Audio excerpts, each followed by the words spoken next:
L'envoûtement ou le syndrome d'influence est un ensemble de pratiques paranormales qui se font par des rituels ou par des filtres, qui vont venir agir à transformer une situation naturelle, le comportement normal d'un être humain, d'un animal, d'un djinn ou d'un objet. Les causes sont multiples. Ce peut être dû à de la jalousie, la haine, l'envie ou à la méchanceté gratuite. Les méthodes employées sont la télépathie, la géomancie, la cartomancie, l'hydromancie, la numérologie ou même par les cinq sens. Abonne-toi, clique sur la cloche de notification pour ne rater aucune des publications de Orchidée. J'ai tellement de sujets à partager avec toi, tant de choses à te raconter. Il y a de nombreuses choses intéressantes que tu devrais savoir en naturopathie, en spiritualité. Alors, rejoins très vite la team d'Orchidée. Maintenant, nous allons rentrer dans le vif du sujet. Nous allons aborder les différents types. Nous avons l'envoûtement du corps physique qui se manifeste par des maladies. Vous perdez ce que vous avez de plus cher dans votre santé.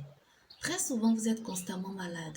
Soit vous savez de quoi vous souffrez, mais vous n'en guérissez guère, malgré toutes les sortes de traitements que vous avez adaptés. Parfois, vous traînez avec vous depuis des années une maladie inconnue ou même une maladie invisible par la technologie. Nous avons l'envoûtement de l'âme.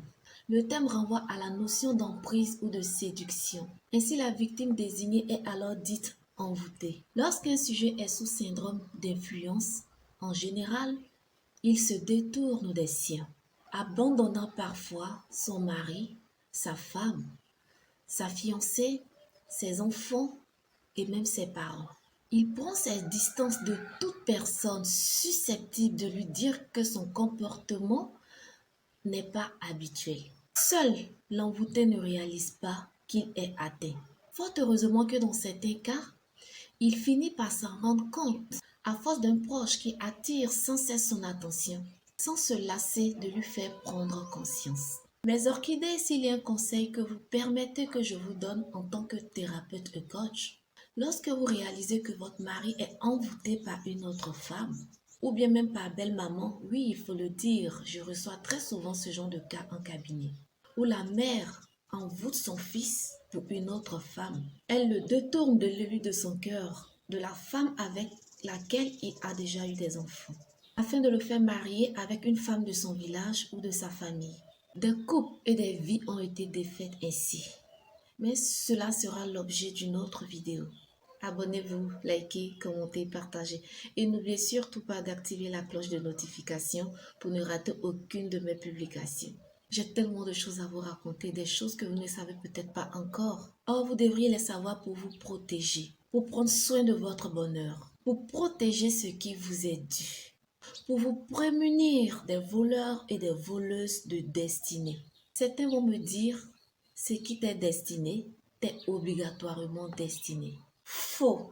Si vous avez ce genre de pensée, permettez-moi de gentiment vous dire que vous êtes inculte de ne pas savoir le destin figé et le destin mobile. Cependant, on continue. Je vous disais qu'il faut éviter de créer des disputes à un sujet qui a été envoûté. Cela ne fera qu'empirer la situation. Que ce soit votre mari, votre femme ou votre enfant. Oui, ça aussi il faut le dire parce que certaines femmes envoûtent leur mari de sorte à ce qu'il se détourne de toute sa famille et même de sa propre mère, parfois en laissant celle-ci dans la faim, dans la misère et j'en passe. On me ramène aussi parfois ce genre de cas en thérapie. Toi la femme qui fait ce genre de choses, si tu connaissais les retombées de ce acte ignoble, tu ne le ferais pas. On peut comprendre que tu veuilles envoûter ton mari pour des raisons qui te sont propres, qui te sont personnelles. Mais l'envoûter à tel point de le détourner des frères et sœurs, de père et mère, oh si tu sais ce qui t'attend. Mais là encore, ce sera l'objet d'une autre vidéo. Cependant, revenons à notre sujet. Par contre, vous, ce n'est pas en le réprimandant que vous allez récupérer la personne. Non, non et non. Ce n'est pas la solution, ni de près, ni de loin. Bien au contraire, vous risquez que le sujet envoûté vous échappe pour toujours. Car les querelles sont l'aliment de l'envoûtement. Retenez cela très bien. Comme quand on allume du feu de bois et un vent passe pour l'activer. Abonnez-vous, activez la cloche de notification, likez, commentez, partagez pour ne rater aucune de mes vidéos. Mon orchidée, toi qui m'écoutes, je sais, ce n'est pas facile de se maîtriser quand tout allait bien entre vous et que subitement, il ou elle se détache, ou crée ou même profite d'une dispute insignifiante pour se détacher de vous. Serre les dents, attrape ton cœur comme on le dit en Afrique. Ça fait mal, certes, mais c'est de cette attitude calme, compréhensive, dont tu triompheras si tu veux récupérer la personne. Ne dis pas il ou elle peut partir, je ne lui ai rien fait de mal. Non, il faut se battre car le sujet est malade et il a besoin de ton aide pour s'en sortir. Tu peux essayer avant de jeter l'éponge. Oui, tu peux essayer car une personne douce, gentille, attentionnée se transforme en un monstre du jour au lendemain. Coupe carrément le contact sans raison aucune. Il faut faire preuve de compréhensibilité, sauf si tu n'as plus envie de récupérer la dite personne. En ce moment, tu peux la laisser partir, mais là encore, évitez de vous séparer par des disputes, car cela est très vilain. Lorsqu'un sujet est sous une autre forme d'envoûtement, sa vie est soldée par des échecs à n'en point finir. Tout ce qu'il entreprend pour son épanouissement tant professionnel que sentimental, tout semble voué à l'échec. Dans certains pays, l'envoûtement est le premier diagnostic des populations quand une personne souffre d'un trouble inconnu. Elle se réfère à la médecine traditionnelle avant d'envisager une consultation médicale dite conventionnelle.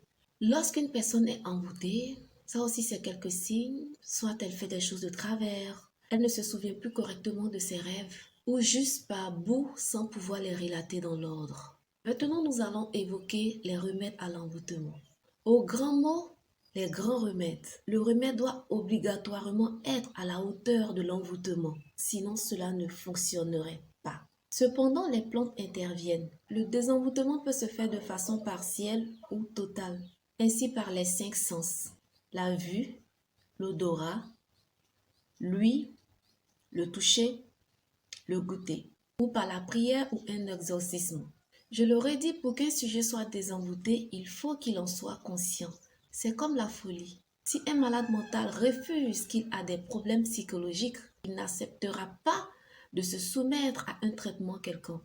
Il faut que l'envoûté reconnaisse sa vulnérabilité, qu'il peut être envoûté et qu'il est d'ailleurs envoûté. On peut entendre certains hommes dire parfois « Moi, aucune femme ne peut m'envoûter ». C'est le genre de phrase nourrie de je sais pas quoi dire, mais